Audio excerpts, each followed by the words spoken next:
You've probably seen them, and hey, most of us have them. Those fine, streaky lines that can just kind of show up on our skin. But what are they really? Today, we're going to break down stretch marks, what causes them, and the pretty fascinating way they change over time.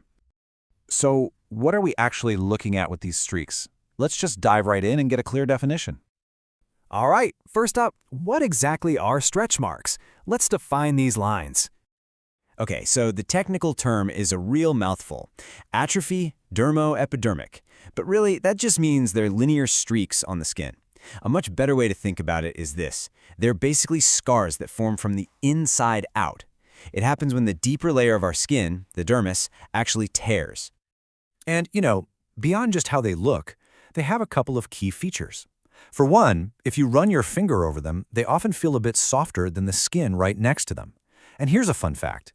Because that tearing disrupts the hair follicles, stretch marks are always completely hairless. So, we know they're a type of internal scar. But what makes the skin stretch and tear like that in the first place? Let's get into the common causes. The common thread here is pretty simple: rapid change. Think about those big growth spurts during puberty or times of major weight fluctuation, up or down. Even big hormonal shifts or some medical treatments, like using cortisone for a long time, can mess with the skin's elasticity, pushing it past its breaking point. But here's what's really interesting. A stretch mark you see today probably won't look the same in a year. They actually go through a whole evolution, changing their color and texture as time goes on. When they first show up, that tearing is fresh, there's some inflammation going on, so they have this distinct purplish-pink color.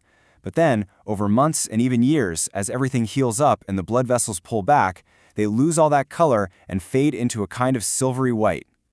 And you can really see that transformation right here. It's a clear difference, isn't it? You go from that active, new, reddish phase to the mature, healed, whitish phase. So, last question. Where do these marks typically form?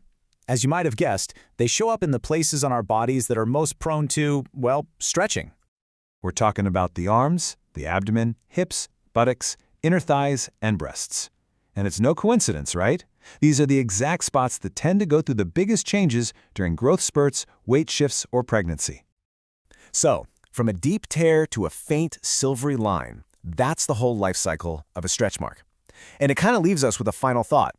Are these marks just a sign of physical change, or are they more like a map of our own personal stories written right there on our skin?